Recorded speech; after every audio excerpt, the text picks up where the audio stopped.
Salut à toi, c'est Christophe. Alors, on va analyser aujourd'hui le quintet de demain, le GNT là qui se passe à Lyon-la-Soie, donc le 11 avril. Bon, je te laisserai regarder les conditions.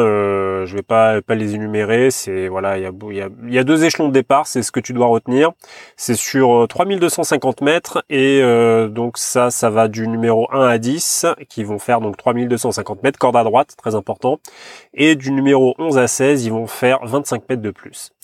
Donc c'est un GNT. Et on va analyser ça tout de suite ensemble. Alors moi le numéro 1 Alliance de Chenu, écoute, moi ça me plaît. Il est déféré des 4. Dans cette configuration en fait, il a pas mal de réussites, donc moi je garde. C'est premier échelon, bon droitier. Il est déféré des 4, moi je trouve que c'est quand même pas mal. Donc moi je garde. Ensuite, Barakat Bellou. Moi, je laisse parce qu'il y a rien de probant à droite, corde à droite, ça me parle pas beaucoup, donc moi je préfère laisser. Même s'il y a le déferrage des 4, qu'on fait appel à Gabriel et Gelormini, moi ça me plaît pas forcément. Ensuite, numéro 3, Violet. Alors, Violet, écoute, moi je garde aussi Violet. Je garde, pourquoi? Parce que on est au premier échelon, il y a une très bonne réussite dans la configuration du jour. Il est déféré des 4. Ouais, d'ailleurs c'est un mâle, hein. Il est déféré des 4. Alors bon, là il affronte un lot quand même qui est quand même assez ardu pour lui. Mais voilà, je trouve que le gain parcours c'est quand même vraiment intéressant. Il gagne à peu près 6215 €. Et je trouve que c'est quand même pas mal. Donc moi je garde parce que franchement au betting, je sais pas du tout ce que ça va donner. Je sais pas au niveau des pronostiqueurs, je sais pas ce que ça va donner non plus. Mais moi en tout cas il me plaît. Voilà, dans le tiercé, je dirais pas qu'il arrivera dans le tiercé, mais je pense que dans le quintet il a une bonne place quand même. Voilà. Ensuite numéro 4, Vanaille des Voirons. Moi, ça me plaît pas du tout, je laisse. Vanaille des Voirons, je vois pas ce qu'elle va faire en fait. Ensuite, numéro 5, Colonel Bon. Alors Colonel Bon, écoute, je pense que c'est une grosse base du premier échelon. Il est en très grande forme. Il est déféré des 4 pour la seconde fois, puisque la dernière fois il a été déféré des 4. Je crois que c'était, je me souviens plus d'ailleurs quel hippodrome il était. On va juste revoir ça 2 secondes. Je vais sur Parsifree. Donc c'était à Marseille, Borelli, et il est arrivé deuxième. Donc voilà, je pense qu'il faut profiter bien de la forme. Il y a toujours Pierre Vercruis qui est là au sulky. Et puis voilà, même si c'est corde à droite, il a quand même de bonnes références corde à droite, donc je trouve que c'est quand même pas mal. Voilà. Alors, ensuite, numéro 6, Agora du Goutier. Alors Agora du Goutier, écoute, je suis mitigé en fait. Agora du Goutier, je suis mitigé parce qu'en fait, il a fait vraiment une super perf à Vincennes. Il était déféré des 4, là il est de nouveau déféré des 4. Il a fait une super perf à Vincennes, c'était fin février je crois. Donc il est arrivé premier dans un lot similaire à 88 000 sur les 2850 mètres avec Franck Nivard. Juste avant, avant la course du jour, là, le 3 mars, il était déféré des postérieurs sur 2100 mètres. Il a quand même bien couru sur le pied d'11-8, donc c'était voilà, c'est bien hein, ce qu'il a fait et tout, il y a pas de souci. Enfin, d'ailleurs, c'est une femelle. Hein. Là, on fait appel à Anthony Barrier, corde à droite. Moi, c'est la corde à droite en fait, moi qui me fait tiquer un peu. Sincèrement, je sais pas si ça va être au niveau de certains autres qui ont vraiment de très très bonnes références corde à droite. Et du coup, j'ai préféré écarter parce que pour moi, il y en a d'autres. Et mais à mon avis, en plus au premier échelon comme ça, Agora du Goutier, ça va être bien joué, je pense. Ça va être bien joué. Donc après, à toi de voir si tu le mets ou pas dans ton tiercé, dans ton quintet. Sincèrement, je comprendrais complètement que tu le gardes parce que moi j'ai hésité.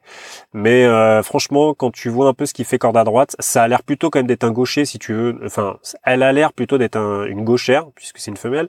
Mais voilà, je trouve qu'il y a quand même des trucs, il y a des petits trucs moi qui me plaisent pas trop quoi. Voilà. Allez, on passe. Numéro 7, Hugo Desjacos. Hugo Desjacos, moi, écoute, on laisse, hein, c'est une rentrée, je pense que là faut même pas s'y attarder. Ensuite, numéro 8, Avric de Guèze. Et ben Avric de Guèze, moi j'en fais une base aussi du premier échelon parce que c'est corde à droite, c'est un bon droitier. Il est déféré des 4 en plus, donc moi je garde. Ça me plaît. Moi, ce que j'ai vu, ça me plaît, donc je garde. Avric de Guèze, numéro 8. Numéro 9, africain. Voilà. Il y a pas grand chose de bien plaisant corde à droite, donc moi je laisse tomber africain, même si c'est du abrivard, qu'il est ferré les antérieurs, tout ce que tu veux. Moi ça me plaît pas trop. Ensuite, numéro 10, Up Jewelry. Up Jewelry, écoute, sa dernière corde à droite, c'est-à-dire la dernière course qu'il a fait corde à droite, c'était en 2015. En plus de ça, c'est plutôt un cheval de montée, il a 10 ans, moi, écoute, je laisse tomber. Allez, on passe au deuxième échelon, donc là, cette fois-ci, les chevaux, ils vont faire donc 3275 mètres. Donc c'est vraiment un parcours de tenue, hein, ce type de distance, hein, ils font beaucoup de mètres. Donc numéro 11, Vertige de Chenu. Écoute, Vertige de Chenu, moi je laisse tomber. Je laisse tomber parce qu'il est pas déféré il a pas été. Alors, en fait, il a pas été déféré des 4. Là, il est déféré des 4, d'accord. Et c'est vrai qu'il l'a pas été depuis septembre 2017. Donc c'est un bon droitier. Mais franchement. Enfin voilà, franchement en fait, je me dis là, deuxième échelon, il y a quand même Blé du Gers, il y a Balbir, il y a même Cavaleria, ça va être chaud quand même. Même tu vois, même au premier échelon, il y a Colonel Bon. Pour moi, Alliance de Chenu, Avric de Guèze, je pense que ça va être un peu dur quand même de se faire sa place. Mais bon voilà. Ensuite numéro 12, Al Capone Jet, second échelon, ferré, à droite, il y a rien de folichon, donc moi je laisse tomber. Va très bien. Déféré des postérieurs, second échelon, moi je laisse tomber. Cavaleria. Alors écoute, Cavaleria, bah moi je laisse tomber aussi. Je sais qu'elle peut faire de très grandes choses, mais là c'est du second échelon, elle est seulement déférée des postérieurs, corde à droite, y a rien de spécial. Donc moi, bah ok, il y a Nicolas Hench, tout ce que tu veux, mais franchement, je pense qu'il y a d'autres chevaux qui, à mon avis, vont être devant. Numéro 15, Blé du Gers. Blé du Gers, écoute, bon, on peut pas l'exclure d'un quintet, si tu veux, Blé du Gers, surtout qu'il est en très très très grande forme. Maintenant, bon, il est déféré des postérieurs. C'est Alexandre Abrivard qui le prend. En fait, corde à droite, si tu veux, bon, enfin, alors bon, il est bien, hein, je veux dire, il y a pas de souci, tu vois, ses stats sont bonnes, hein, tu vois, sur 42 courses, il en a couru donc seulement 4, il en a couru seulement 4 cordes à droite, et il s'est placé 2 fois en fait, tu vois.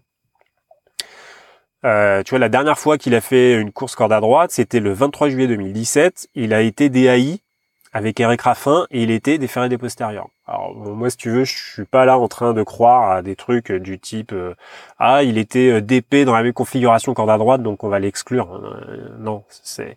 Mais franchement, je suis pas sûr que ça soit bien judicieux de le jouer dans un tiercé. Voilà, moi je te donne mon avis. Après tu analyses toi-même ce que tu veux analyser. Mais voilà, je suis pas sûr. En fait, voilà, moi je suis vraiment pas sûr du tout. Même s'il est en super forme et qu'il enchaîne les victoires, un truc de malade. Là en ce moment, il roule sur le. Enfin voilà, il marche sur l'eau quoi, comme on dit. Mais franchement, voilà. Moi, ça me fait tiquer quand même un peu, tu vois. Voilà. Donc bon, on garde, mais sincèrement, moi, alors là, certainement pas le jouet gagnant. Je pense qu'il va être joué gagnant énormément, et moi, j'ai vraiment, c'est pas du tout mon délire. Je le jouerai pas gagnant du tout, Blé du Gers. Surtout, à mon avis, pour ce qu'il va payer en plus. Et le dernier, numéro 16, Balbir. Donc pour moi, Balbir, c'est la base de la course. C'est même pas genre du second échelon. C'est la base de la course. Pourquoi ? Parce que il a plus de 80% de réussite quand il est dans cette configuration-là. Même s'il est au second échelon, c'est un des chevaux qui a gagné le plus de gains par course avec Cavaleria et Blé du Gers. Donc il a plus de 10 000 euros. Blé du Gers, il a 9 800 et Cavalaria, elle a 10 000, tu vois. Et là, il est déféré des 4 pour la seconde fois. Il n'a pas été déféré des 4 depuis novembre 2017. Donc c'est Michael Cormier, c'est l'entraîneur qui le prend. Bon, si tu veux, quoi, il vient pas à Lyon pour recueillir des fleurs, quoi. Donc moi je te le dis, je sais pas au betting ce que ça va donner, sincèrement. En tout cas moi je vois, pour moi pour moi ça serait le favori, mais après avec Blé du Gers je pense, et voir Colonel Bon aussi. Parce que le Colonel Bon, comme il est au premier échelon, je pense qu'il va être bien joué aussi. Mais Balbir, pour moi, c'est The Base, quoi. C'est voilà. Si tu dois mettre un cheval dans les 5, dans les 4, même dans les 3, je dirais même dans les 3. S'il y a un cheval que tu dois jouer dans les 3, bah faut y aller, quoi. Hein. Faut le jouer, quoi. Donc voilà. Donc pour moi, la base, c'est le 16. Ensuite, les très bonnes chances, c'est le 8, le 1, le 5. D'accord, premier échelon. Et les chances secondaires, alors que j'appelle secondaires, c'est-à-dire dans un quartet, dans un quintet, c'est le 15 et le 3. Voilà, donc je répète, donc le 16, Balbir, c'est la base. Ensuite, le 8, Afrique de Guèze. Le 1, Alliance de Chenu. Et le 5, Colonel Bon.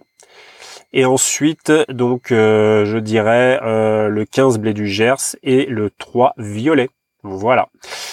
Donc bah écoute, après tu fais tes jeux en fonction. Franchement, sincèrement, moi je te le dis, après je te le redis et je te le redis et je te le redis, mais les grands favoris ne les jouent pas gagnants, ça sert strictement à rien. J'ai déjà fait un podcast là-dessus sur des favoris ou avec des cotes vraiment à la con. Qui en fait t'es perdant, quoi. En fait t'es perdant, quoi, c'est tout. Donc après tu peux t'interprètes bien ce que tu veux, mais bon, franchement ça sert à rien, quoi. Ça sert à rien. Autant jouer des chevaux qui valent le coup, tu vois, qui ont autant de chances que les autres d'arriver, mais qui sont délaissés complètement par les autres, parce que je sais pas, il y a la psychologie, il y a le fait de suivre les autres. Il y a, tu vois, dans les paris, ce qu'il faut que tu comprennes, c'est que c'est pas les cotes qui font les arrivées. Enfin, tu vois, c'est un peu bizarre ce que je te dis, mais tu vois, c'est prouvé tous les jours. Tous les jours, c'est prouvé. Tous les jours, c'est prouvé que, bah, en fait, les cotes, c'est pas, tu vois, ça se saurait, quoi. Si les cotes, les super cotes, elles arrivaient tout le temps. Tu vois, je te prends un exemple. Donc samedi 7 avril, il y avait il y avait à Vincennes, là, il y avait le Quintet, quoi. Et comment il s'appelle, Bellavis, il avait une cote à 2, putain, il avait une cote à 2. C'était le méga grand favori. Il est arrivé cinquième. Qu'est-ce que je te dise, franchement. Tu vois, je veux dire, bon, bref, je vais pas m'étendre, mais sans déconner, pense à une chose, c'est que moins tu vas te faire influencer par les pronostics, mais même le mien, en fait. Moi, je te donne mon avis, je te donne pour moi les chevaux qui ressortent en fait d'une course. Évidemment que tu prends des risques, tu vois ce que je veux dire. Tu vois, par exemple, je pense qu'avec Agora du Goutier, je prends un risque, à mon avis. Tu vois, je prends un risque, mais voilà, c'est mon interprétation à moi. Mais maintenant, il faut que t'aies ta propre interprétation. Enfin, je veux dire, tu vois. Et puis, ça veut pas dire que tu vas te planter 2 fois, 3 fois de suite, que t'es mauvais. Ça veut dire que, cette course-là, à un moment donné, tu l'as pas forcément bien jaugée, ou alors j'en sais rien, tu pensais que le cheval qui allait pas du tout faire l'arrivée, en fait, il était en super forme et tu l'as pas vu. Mais ça arrive à tout le monde, même aux super journalistes, aux gens, aux pronostiqueurs qui sont en contact sans arrêt avec les entraîneurs, les chevaux. Ça leur arrive tous les jours de se planter complètement, tu vois ce que je veux dire. Donc il n'y a pas de mauvais ou de bons pronostics. Ce qu'il y a, c'est une méthode d'analyse, et c'est ta propre méthode à toi. Tu vois ce que je veux dire. Il y a que comme ça que tu vas pouvoir arriver à faire quelque chose. Parce que si tu ne fais que suivre les autres et que tu fais que suivre les jeux des autres, forcément, tu vas rien gagner. C'est le principe même du PMU. C'est comme ça. Voilà. Donc écoute, surtout n'hésite pas. J'ai mis en ligne là mon petit site. Je te propose quelques trucs. Ça peut être intéressant. Moi surtout, vraiment pour moi, je fais un peu. C'est pas que je fais la pub, mais en tout cas l'accompagnement vraiment personnalisé. Moi, je suis passé par plein de trucs en tant que turfiste et vraiment, je peux t'aider là-dessus. Je peux t'aider à te reformater en tant que turfiste gagnant. Parce que parce que en fait c'est tellement important si tu veux la psychologie derrière. C'est quelque chose que tous les turfistes, mais tu vois par exemple sur le web, tout le monde cherche des méthodes, tout le monde cherche des baguettes, des baguettes magiques, je parle pas des baguettes à manger, des baguettes magiques, tout le monde cherche des clés, tu vois, essentielles pour gagner 70% des fois, des machins, des conneries, tu vois. Mais tout ça, on s'en fiche en fait. On s'en fiche. Ce qui compte, c'est ta psychologie. Est-ce que tu veux vraiment gagner ou pas? Est-ce que tu es prêt à faire ce qu'il faut pour gagner, tu vois? Voilà. Et moi, je peux t'accompagner là-dedans. Moi, je peux te donner ce que j'ai fait aussi pour pouvoir me désapprendre et réapprendre de nouvelles choses. Et voilà. Donc moi, je peux vraiment t'aider là-dessus. Faut pas que tu hésites à me contacter et je te dirai comment ça se passe. Voilà. Allez, je te dis à plus. Bye.